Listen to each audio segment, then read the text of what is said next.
Someone once asked me, what is the secret sauce to AABHE? And that answer is really simple. It's you. You are the secret sauce to AABHE. We know that on your college campuses and universities, you are pouring into other people. You're navigating change in a way where you need someone to pour into you, and that's what we do at AABHE. This is my first conference, and it has been refreshing, particularly in the fact to see other Blacks and their success in higher ed, and especially in a climate where there are a lot of barriers. So being here at AABHE has been refreshing in so many ways, but definitely seeing Black success and Black excellence has been top-notch.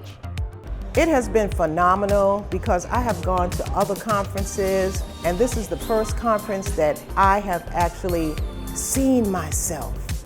I have felt myself. It has been like a family reunion. It has been a gathering of bold, beautiful Black people, and I am so honored to be in this, space where we as a people are validated. We are seen, we are heard, and we are valued.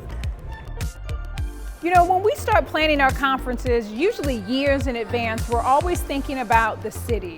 What city we go to, where can we build, where do we have partnerships? And one of those partnerships is right here in Baltimore, Maryland. So for this year in 2026, we partnered with the city to connect, to collaborate, to bring faculty, staff, and administrators from throughout the state. But we also collaborated with the Honorable Mayor Brandon Scott and the Honorable Governor Wes Moore. Yes, Wes Moore and Brandon Scott were here in Baltimore at the AABHE conference, but also partnering with presidents, Black college presidents, men and women who were part of our afternoon sessions, who are guiding and giving advice. That's what makes AABHE different from other campuses, from other spaces, is that when you come here, you're not just celebrated, but your vision, your talents, what you bring to the table is open.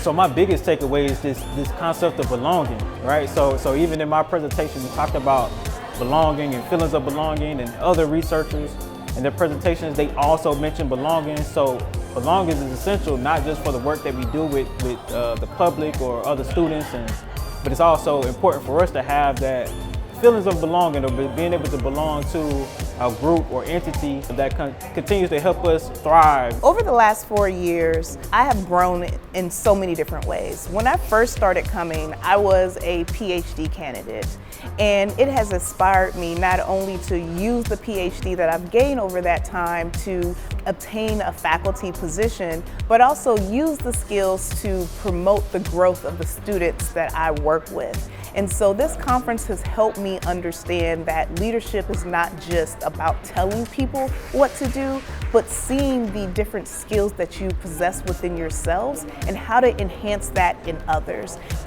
This conference has been breathtaking. I'm just amazed at all the mindsets that's been in the room, have been done so many wonderful things for HBCUs and the impact they're still continuing to make today, even with the current dilemmas we have with our system. So I enjoy all the trailblazers and all the progressive talks and just encouraging one another as we make progression in our dreams. Well, if you're someone like me, for example, I work in Colorado, and sometimes I don't see another Black professional for weeks. You should come to this conference because it fills you holistically.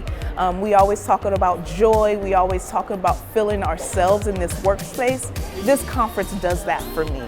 I have not stopped smiling the entire time. It's not just about work, it's not just about expanding your career, it's about finding meaning and purpose. And I really do appreciate that. And that's why I keep coming back every single year, and anyone else who comes to this conference as a Black individual will also have that feeling as well.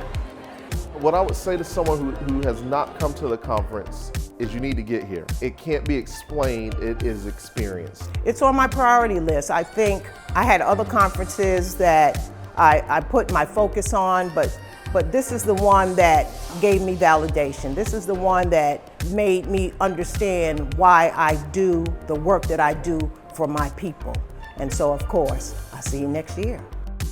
When we think about programming for our conference each year, one of the things that continues to come to the forefront is our physical, mental, and emotional health. So this is a space where we want to offer yoga, mindfulness that help us to really think about who we are as individuals, and self-care is part of that. We know you're in the trenches every single day, as they say, fighting the good fight, to figure out what you need to do to endure. And so we recognize that part of that endurance is having a moment to take a breath, to capture your identity again in a space where you belong. So if you're looking for a conference specifically that's going to think about you intentionally in ways that help you feel celebrated, acknowledged, and really realize the vision that you bring to your college campuses, AABHE is the place for you.